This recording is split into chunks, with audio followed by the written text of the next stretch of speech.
tonga soa milesona fahenina mamarana sadytsika zao a satroky mihitsy ny toy areo koa tahaka an'izany eny ary tiako indrindra ny anomboka ny famakena ny soratra masina miresaka momba ny tino inona ireo karazan-javatra zay tsaranantsika laharana voalohany fandraisantsika anjara amin'ny fanjakan'andriamanitra ary ny faharoa ny fandraisantsika amin'ny fomba fananganantsika ny fiainany hafa aleo inge sehoako anao momba nreto a tena mahagagy ty ary ny mpamboly sy ny mpandena dia ekipa iray ihany no miara-miasa tsy tianao ve ny asa anaty ekipa faly mihitsy aho rehefa nanomboka ny asa fanompoana 30 taona lasa teo eo zay dia tsy mba nanana zany hevitra hoe miara-miasa ao anatina ekipa zany fa zao tena efa tiako mihitsy miara-miasa anaty ekipa ary tena tiako ny ekipa ny Messenger International tiako ny ekipa mpanohana ny asa tiako ihany koa ireo mpanohana mbavaka ny Messenger International ny mpamboly sy ny mpanondraka dia ekipa miara-miasa iray tanjona nefa samy mahazo ny valisoany araka ny asa mafy natao ny fanambarana mahagaga avy amin'ny ten'Andriamanitra zany afaka manao amainina amin'izany ve ianao ahoana ny fomba hiasantsika raha mijery ny Romana 12:1 ianao ary samy manana ny fanomezam-pahasoavana samihafa isika araka ny fahasoavana izay nomenantsika tsika rehetra dia samy manana fanomezam-pahasoavana ireo dia manampy antsika hanatanteraka ny antontsika izay efa nametrahan'Andriamanitra antsika hananganana ilay tranony narafitra manokana hitanao tombontsoa mihitsy ny manangana ny trano io tsaroko tsara mihitsy tananangana ilay tranonay gaga mihitsy niditra avy andry zalam-pandrafitra famatsiana tohatra nanomboana izy miaraka amin'ilay fahaizany amin'ilay fandrafetana tena ozy wow tahaka za mihitsy ny ao amin'ny fanahy men'Andriamanitra fahaiza-manao samihafa atsika mba hanangana ny tranony raha mijanona ao anatin'ilay fahaiza-manao tsika hitanao ny olona mijaly indrindra ety an-tany ilazako anazy hoe ny olona mijaly indrindra ety an-tany dia olona miasa anatin'ny antsin'olon-kafa ny olona manam-pifaliana indrindra ao am-piangonana dia ny olona izay miezaka miasa ao anatin'ny fanomezam-pahasoava-manokana ka raha raisina zany io ten'Andriamanitra io dia fahasoavana sy fanomezam-pahasoavana ny teny fanalahidy eto ainareo ilay teny hoe fahasoavana io dia charis zao ny fiangonana maro dia mijery ny fahasoavana io tahaka ny hoe famelan-keloka fanomezana mahimaimpona sy ny famonjena ao anatin'izany marina tsara mihitsy zany fa ny karisy ihany koa dia fanomezan-kely omen'Andriamanitra amin'ny fiainantsika izay manome antsika fahaizana avita zavatra izay tsy vitantsika amin'ny fahaizantsika manokana Paoly dia nilaza fa efa niasa fatratra ny apôstôly rehetra nefa tsy zany fa fahasoavan'Andriamanitra atao amiko izany noho izany fahasoavana manome ahery ho afa mamokatra betsaka mihoatra no mivokatra azo ny apôstôly hafa noho izany teny faharoa dia fanomezam-pahasoavana alainao ny teny grika dia raisinao ilay teny hoe charis dia asianao masia ny azonao dia charisma io ilay teny iray mazava tsara milaza ny fahasoavana izay napetraka-Andriamanitra amin'ny fiainantsika izay manome antsika fahaizana hatanteraka ilay anton-javatra namoronana antsika ny karisma amin'ny fiainako dia manoratra ao ve raha tsorona aminao dia tsy mpanoratra be izany mandra-pitenen'Andriamanitra tamiko ary firy aminareo mahalala fa tenin'ny fahasoavana izany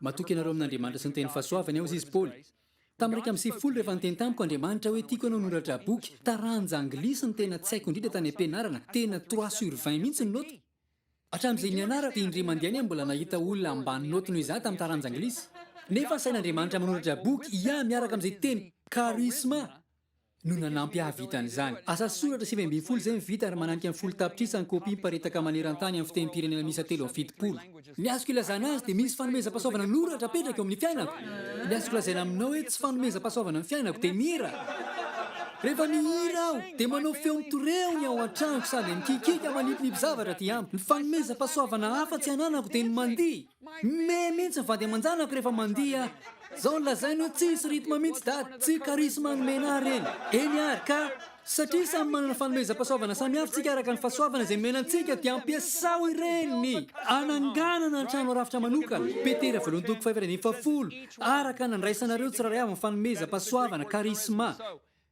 tsy miteny izy eto hoe araka nandraisan'ny pastora tsiraray avy mpanao safanimpoana na ny apôstôly fa tsirairay raha toy ianao ka efa nateraka indray feno fanamasina dia manana fanomezam-pahasoavana amin'ny fiainanao ianao ireo le fahaiza-manao ahafahanao manangana ny trano amin'ny mandrakizay halleloia eny ary samy mifanompo tsy tian'Andriamanitra zany raha ipetranao fanomezam-pahasoavana eny ary mitahotra amin'ny manakana anao tsy ampiasan'io samy mifanompo tahaka mitantana tsara teny fanalahidy anankiray hafa indray zay ny atao hoe mpitantana dia olona mitantana ny zavatra nanany olo-kafa io fanomezam-pahasoavana amin'ny fiainanao dia tsy anao io fa an'Andriamanitra io fa nomeny fitokisana ianao aleo angia ataontsika hoe omeko anao ny tsofako zany io dia ho ia hoe tsy ho eto mandritra ny enim-bolana azonao ampiasaina am'izay tiavanao azy io afaka tonga tokotany ko ianao dia tsy fainao daholo ny azo maniry ao ataonao feny vody azo be ny tokotany sady ratsy be mihitsy minoa ianao fa tsy maintsy anao tatitramiko ianao rehefa tavaverina na koa mety ilaza ianao hoe tsy maintsy ho tapahako le azo a esoriko daholo ny ranontsana tsy ilaina rehefa miverina tsy hoe wow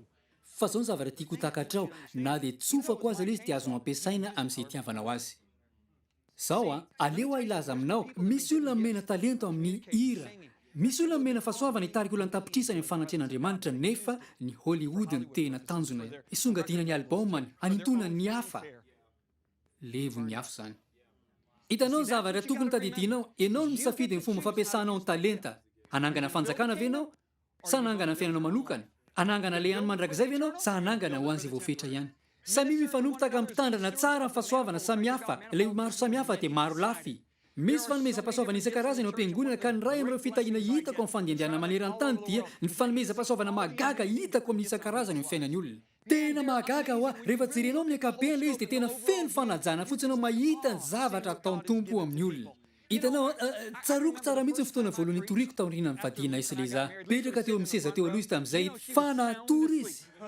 10 minitra tao aoriana nanomboako ny tory ary ny lamany akaiky dia tena miesona mihitsy izy mivoaka rarakivy mihitsy ny vavany ka inona zany le olana tsy nanana le fahaiza mitory a rehefa niteny tamiko ny tompo tiako ianao atao mpiandraikitra tanora amin'ny Florida tsaroko tsara mihitsy ny fotoana voalohany nitoriako fa tsy nampino nijery amin'ny vahoaka teo bepetrahana mivadiko niteny tamiko aza mamenatra eto a oka tsy hamenatra eto mihitsy dia nitsangana nandohalika ny vavaka daholo ny mpivavaka rehetra natolotro ny pasteur amin'ny micro dia lasa mipetraka teny akaikin'ilay iza sady nangovotra ihany a sady teteny mihitsy izy hoe nataon'iza ina mihitsy ara mivadiko tonga le fanomezam-pahasoavana ary izany nanome fahaiza manao anao araka izay ny antsona ahy hitanao ve le izy tiako indray ianao hijery ny Korintiana voalohany toko 7:2 ary raha izany dia takiana ty izany dia zavatra takiana ampitantana tokony olona mahatoky izy ka tsy mahagaga ve zany hoy ny tompo hoe nomeko anao ireo fanomezam-pahasoavana ireo tokana ny zavatra takiana mahatoky samy merina mahatoky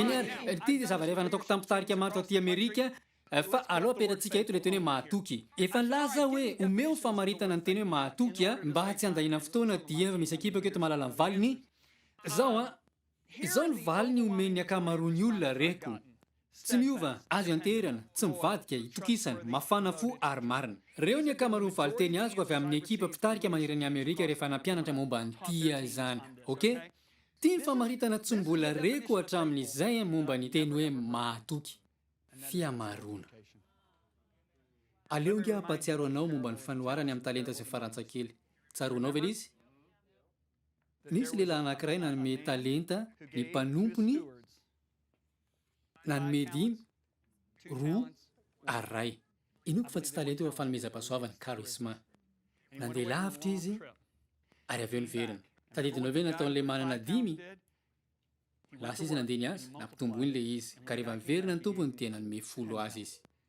nampitombo izay nomena azy ihany koa le lehilahy nomena 2 talenta 4 ny naverina asa raha vao marika ao fa mitovy tsy izy valaka amin'ny valisoan'ireo lehilahy reo tsara izany ry mpanompo tsara sady mahatoky efa natoko tamin'ny kely ianao jereo tsara fa nahafantarany Jesosy azy dia fahatokiana tsy misy zavatra hafa mihitsy amin'ny fanoharana tsy laza izy hoe azo nanan-kilina sy ny anteherana fotsy izy hoe nampitomboiny nahatoko tamin'ny kely ianao dia ho tendreko mpanapaka ny be midira amin'ny fifalian'ny tomponao io dia teny fankasitrahana ho an'ilay lehilahy nahavita nampitombo 10 sy ilay nahavita nampitombo 4 maharaka avy ianao avy eo kosa dia tonga le nanafina ny talentany fanomezam-pahasoavana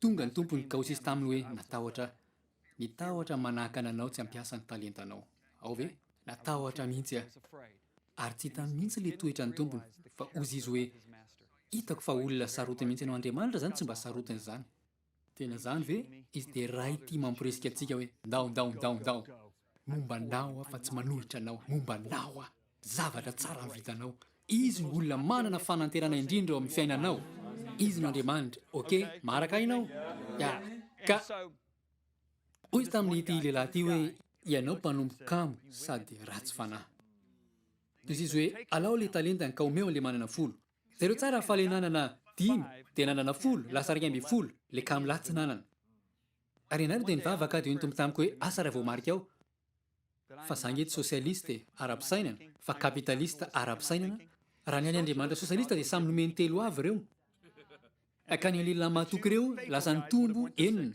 fa ny an'le kamilany janona telo.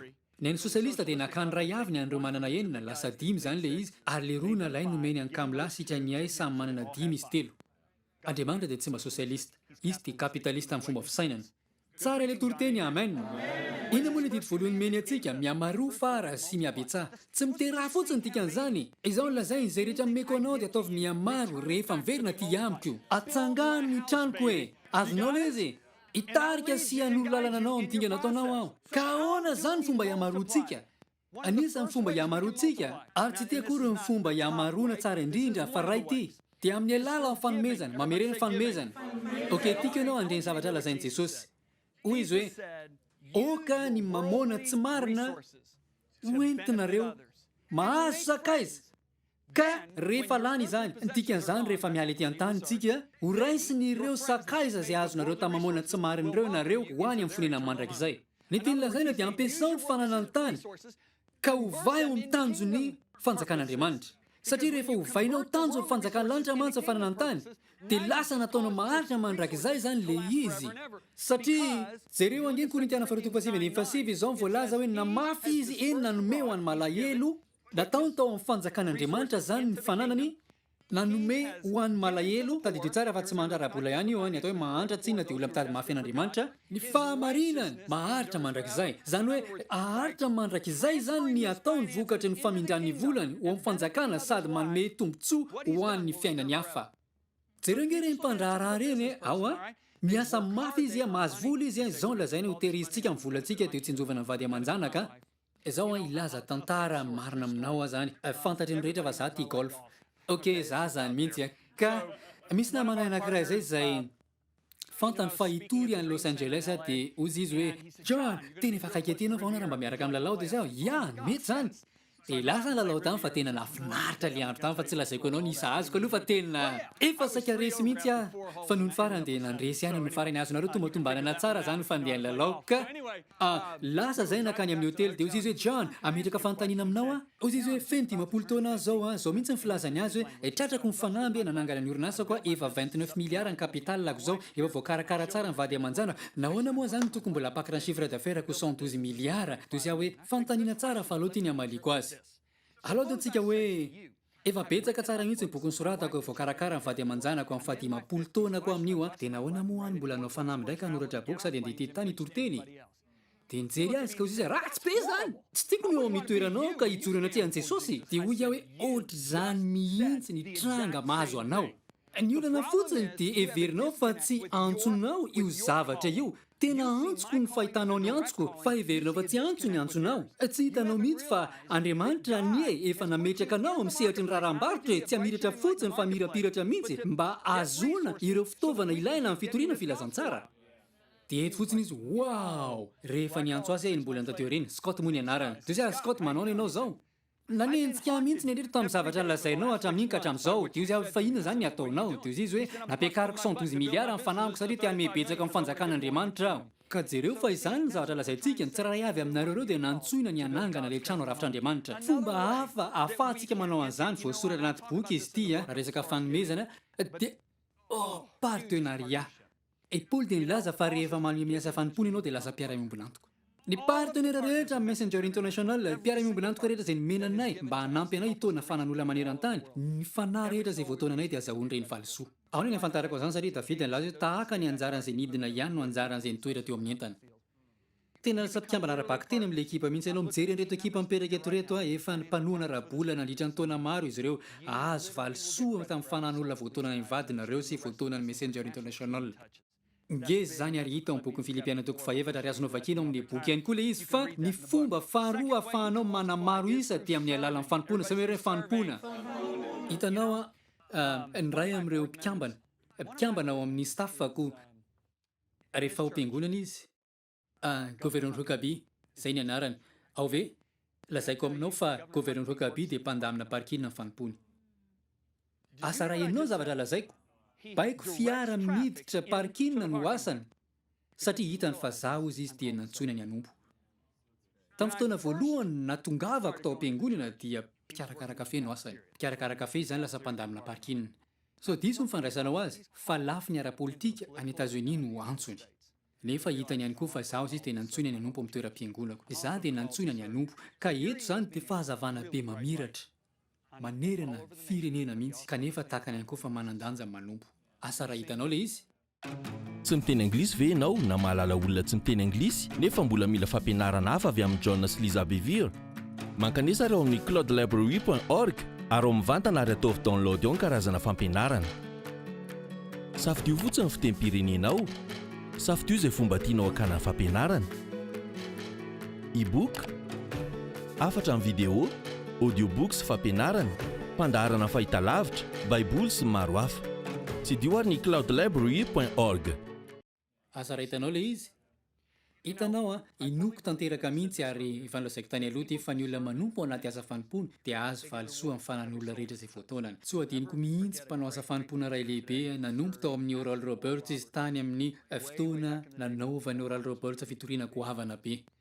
Dia nitarika ekipa lehibe izy tamin'izany fotoana izany ka indray alina dia nijoro tao ambadiky ny sehatra izy dia ozy izy afaka manao an'izao, afaka mitsangana tahaka izao koa ka mitory. Dia niteny tamiko ny fanamasina ozy izy raha ohatra ka mitsangana eny ianao ka mitory dia tsy hisy valisoa na dia fanan'olona ray azy. Ozy izy efa satria manao zavatra nasaiko nataonao ianao ka manao izay nampanaoviko anao anatin'ity ekipa ity dia ny fanan'olona tsiraray avy izay resy lahatra andro ny hariva dia azonao valisoa. Izany manan-danja ny fanompoana. Maharaka avy ianareo? Lazaiko aminao fa manan-danja fakatsika tahaka ny fomba fanompoan'ny fiangonana voalohany satria Petera zao jereo tsara fa izy nanao fitoriana rehetra. Ny apôstôly nanao ny asa rehetra ao amin'ny boky 10 voalohany amin'ny asan'ny apôstôly. Fa avy eo dia nahita ny fiangonana hoy izy hoe tsika koa nge tokony hitory satria izao voalaza ny tory isan-trano izy ireo. Fa avy eo dia mijery ianao ny toko fahaenina. Nanomboka nanendry lehilahy izy karakara sakafo ho ampitondra tena. Ny ray amin'ireny Filipo sy Stefana. Hainao ny ambara amin'ny baiboly dia nametra tanana tamy izy ka nanendry azy handroso sakafo amin'ny mpitondra tena satria hoy ny apôstôly tsy maintsy manolo tena zahay. Ambara amin'ny baiboly fa nanomboka ny amaro indrindra isam-pianatra tamin'izay. Zao raha ohatra matoana fanan'olona misa ray alina isam-bolana ary ataoko toy izany dia 5 alina taona no ilaina hitaomana ny olona eto an-tany. Ka ao anatin'ny 5 alina taona izany tsy misy teraka tsisy maty. Fa raha manana olona roa ianao ka mitoana olona roa ireo dia mahazo olona 4 ianao ary ny tsiraray avy amin'ireo 4 ireo dia maharesy lahatra olona roa hafa ka mitohy ilay izy dia 3 taona sy tapany ilaina.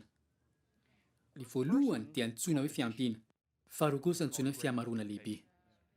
Zany no mitranga rehefa tonga mitoeran'ny fanompoantsika. Inoko fa ninian'Andriamanitra napetraka ao amin'ny bokiny mihitsy zany satria mba hitantsika ny lanja ny toeran'ny fanompoana. Tsy misy mahita anao raha ny marina amin'ny baiboly dia milaza fa ny rantsany amin'ny fantana izay tsy hita maso dia manan-danja noho ny hita maso. Maninona no mentsika lanjany eny amin'ny pôlpitra? Maninona no mentsika lanjany eny amin'ny sehatra?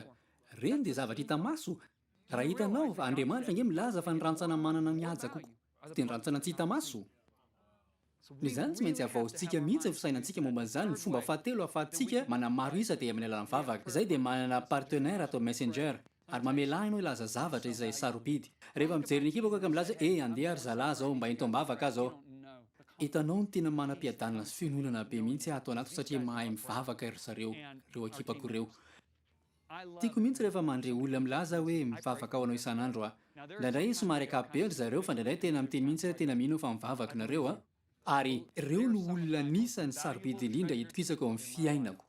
Satria mamela ilaza zavatra. Mety hanana amin'ny vola rehetra eran-tany ianao fa raha ohatra ka tsisy mitondram-bavaka, afoy izoany zany. Zavatra farany izay tiako resahana satria efa kely sisa amin'ny fotoanantsika dia ny fananganantsika fiainan'ny olona. Ny antsika aloha voalohany indrindra, mitombo ve ianao? Mitombo ao amin'ny tombo ve ianao? Rehefa miara-dalana amin'ny olona anankiray ianao ka manam-pahendrenana anao izy, dia mitombo ianao. Rehefa miaraka amin'Andriamanitra ianao, dia mitombo. Lasa mihamatotra kokoa ianao, lasa manam-pahendrena. Every fa Davida ny karazan'olona izay azo atao ohatra momba an'izany. Eritrereto ange izy nona tany anaty zohy tany anefitra. No farany dia nitondra an'Andriamanitra olona izy ka ny olona nentiny teo dia olona tsisy fahafaham-po, olona tao anaty trosa, olona tafitohina. Zany ny karazan'olona nentin'Andriamanitra teo aminy. Hainao ve nitranga? Davida no nisarika azy. Tsy ry zareo no nisarika an'i Davida. Hany ka lasa lehilahy anisan'ny lehibe indrindra sy fanta-daza teo amin'ny taranaka nisy azy izy satria niaraka tamin'ny lehilahy manam-pahendrena. Mba azonao sary an-tsaina ve ny zava-nitranga amin'ny olona rehefa miara-dalana amin'ny Jesosy tsika, rehefa miara-dalana amin'ny fanahintsika, lasa manam-pahendrena tsika. Fantatra ny foana ny olona miaraka amin'ny Jesosy. Lasa mivavaka koa ve? Lasa manitry tena ve? Lasa manana vina misimisy kokoa ve? Lasa manana faniriana ve izy?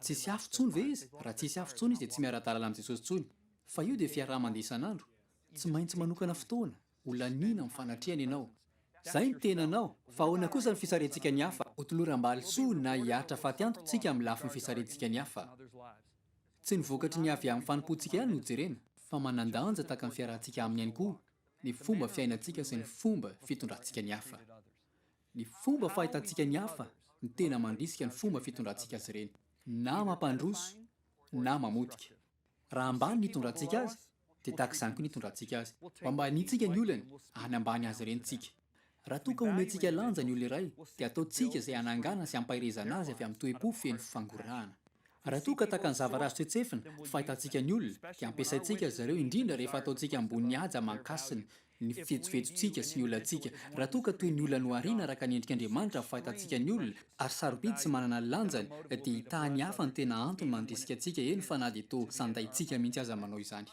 manaona ny fomba fandraisantsika ireny serveur amin'ny restaurant ireny ny olona ny épicerie reny ekipantsika ireny izany hoe tsy zampitarika ihany akory no resahako fa tsika samyntsika miara-manompo ataontsika tsara fandray ve reny raisitsika tsara rehefa tsy eo masony lehibe ve reny ary ny fomba fitondrantsika ny vadintsika ny fomba fitondrantsika ny zanantsika hitanao reo rehetrareo dia tena misy dikany amin'Andriamanitra misy vehivavy anankiray nanoratra boky ary ny lohateniny dia Intramuros Rebecca Rutter Springer no anarany tany amin'ny taona valonjato sy arivo tany ny aina ary ity boky ity tena isan'ny boky tena be mpamaky indrindra eo amin'ny tantara kristianina fa ny Zoda no tantara tamin'ity vehivavy ity ny zavatra hitany tany an-danitra ary tiako mihitsy ity boky ity satria hita fa atsaraina ny fifandraisantsika rehefa tonga any an-danitra kay le izy zany akory tsy hoe lasa tsy fantatra tsony mahainao anao tsika rehetra dia samy mbola efankalala mbola manana fianakaviantsika ary mifanakay kokoa aza ny fifandraisantsika raha ny tena marina satria raha ny marina dia Ialek, Addison, Austin, Yarden dia tena mbola ho akaiky mihitsy nareo zalahy mbola ho akaiky mihitsy nareo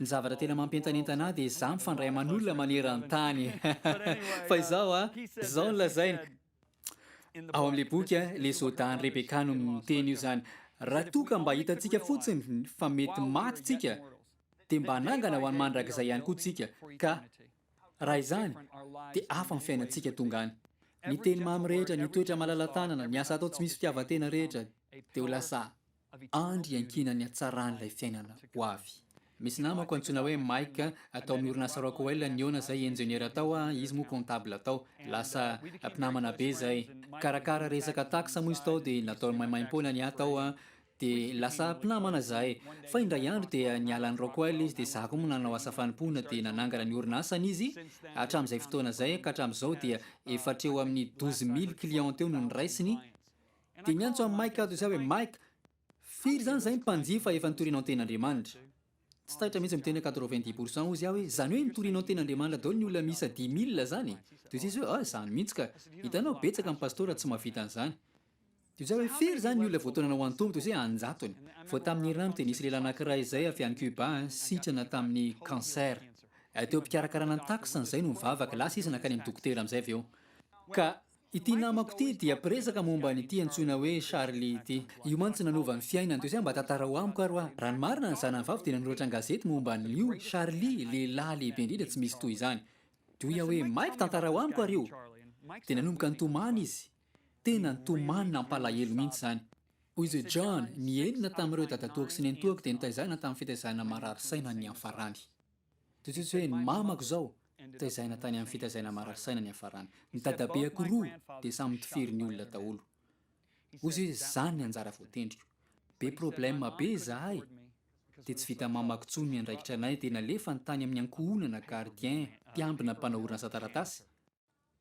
ary anaran'ny olona io dia Charlie ary nandritra ny fito taona nampianara ny Charlie momba ny Jesosy nentiny tany am-piangonana isaky ny lahady izy ka tsy nitsahatra nampianatra azy momba an'Andriamanitra gardien tao amin'ny orinasa io rangahy io sady batista nitomany mihitsy izy mitantara fa hoe nitaizaina tany amin'ny marasaina raha ohatra ka tsy nisy azy na voatifitra ihany koa ngambany noho ny nataon'Andriamanitra tamin'ny Charlie jereo angeny fiainako hoe tena gaga mihitsy aho izy aho hoe jereo nge ny impacta amin'ny Mike tamin'ny Charlie ny impacta nataon'ny Mike tamin'ilay olona mpanjifa misy ray alina nitoriany ten'Andriamanitra fa avy eo ny impacta nataon'ny Mike tamin'ny fiainako izay tena lalina olona firy tapitrisana veran'Andriamanitra ho voakasika gasa raha azonao mpiasa mpanao taratasy gardien firy ny voakasiky Charlie. Zany mamanandanja ny fahaiza misarika manokana. Ity tantara marina ity no amaranako azy. Misy lehilahy roa tiako resahana. Le lehilahy voalohany Max Jukes, firy aminareo nandre momba azy, angamba tsy mbola nisy mihitsy hatreto. Lehilahy faharoa dia Jonathan Edwards, firy aminareo nefa nandre momba azy. Jonathan Edwards dia mpitoroteny lehibe indrindra teo amin'ny tantarany Amerikanina. Max Jukes ate tsy mpino ny fisian'Andriamanitra zany izy. Nanambady vehivavy tsy mivavaka izy.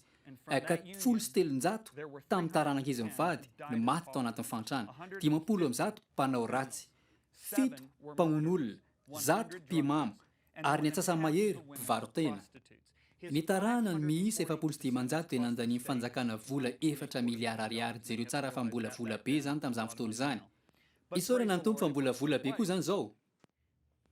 Fa misy tahirin-kevitra anankiray hafa koa momba ny lehilan'Andriamanitra antsoina hoe Jonathan Edwards. Tamin'ny fotoana ny aina Max Jukes navelomana. Ary anambady tovavy mivavaka izy, dia nisy fanadihadiana natao tamin'ny olona izay fantatra fa miisa 497 ny taranany. Ny 13 amin'ireo lasa filohan'ny fianarana ambony, 15 profesora, 3 senatera Amerikanina, 30 mpitsara, 100 mpitoroteny sy misionera, 80 mpanoratra lehibe, 2 filoha-hevitra Amerikanina, 20 fonksionera, 500 nivoaka avy tambonahitra tamina kolejy, ary tamin'ireo dia nisy governoram-panjakana sy ministry ny raharaham-bahiny. Tsy nisy ny sairanan'ny fanjakana na dia ariary aza ny taranany. Asa raha azonao sary an-tsaina ilay antsoina hoe fahaiza-misarika manokana. Ny fisarihana lehibe azontsika atao amin'ny fiainan'ny olona dia ny fitariana azy anatona an'i Jesosy.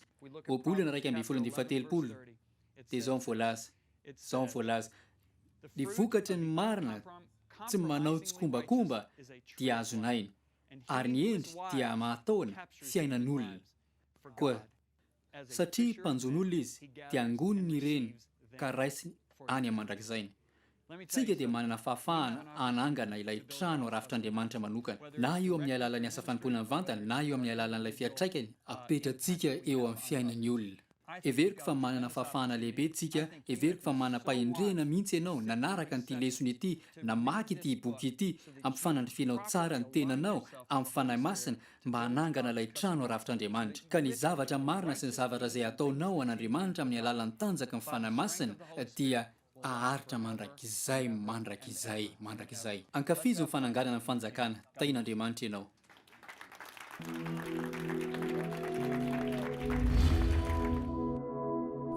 Tiara ny zavatra tiantsika songadina amin'ity lesona farany ity. Voalohany indrindra, ianao dia nantsoina ny hampisy fanovana lehibe amin'ity fiainana ity. Ny tompo dia efa nanome anao ny fanomezany, ianao manatsafidy ampiasana an'izay itiavanao azy, na hanangananao ny fanjakan'ny tompo, na hanangananao ny fiainanao manokana, na kilany afo izany, na ahazo valim-pity mandrakizay ianao. Na hatraiza ny fahafahanao misarika dia tsaro foana fa manandanja ny olona. Mety ezaka handray olona ianao, mety herinandro ihany faharetan'izany. Tsy maintsy omenao lanja ny lehilahy sy ny vehivavy ny ankizy ka mivavaha, ary ity mihetsika ataonao.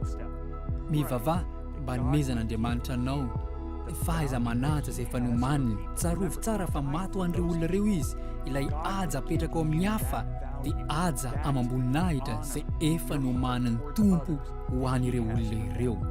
Te hivavaka ao anao aho amin'ny famaranana n'ity sariny mandrakizay ity. Raha saotranao amin'ny anaran'i Jesosy ho an'ireto rahalahy sy anabaviko ireto. Tafaraka izay miditra ny efitrano fiandriananao raha eny an-danitra, mangataka ao tompo mba ho tafatombona tsara ny fiainana. Tsy iontsona amin'ny alalan'ny teninao mandrakizay. Mivavaka tompo mba omenao ery iankatohanao izy. Raha eo ampatsahiviko anao le teny fikasana, fa ianao dia miasa ao anatinay mba hanaovanay izay sitraka ao. Koa angatahako ianao mba hanao izany ho an'ireto rahalahy sy anabavy ireto, ary mivavaka aho mba handraisany valisoa feno fa tsy ny ampahany. Koa ambarako amin'ny anaran'i Jesosy, ambarako ny tanjaka aiza mankatoa, ary ambarako mba hanatanjona izy, ary ambarako ny fitiavana sy ny tahotra masina n'Andriamanitra mba hirehetra ao am-ponao. Vavaka aho mba mifanatrehan'ilay Andriamanitra velona no tonga ao aminao amin'izao fotoana izao, tahaka nampahirizany fanahy ny Tompo an' Jesosy mba hatanteraka ny anjara voatendriny. Vavaka aho mba hampahery ianao izy ka hatanteraka ny anjara voatendrinao ety an-tany ianao amin'ny anaran'i Jesosy no ivavahako. Amen. Tiako indrindra ianao ary aja ho any nanolotra anao sariny mandrakizay.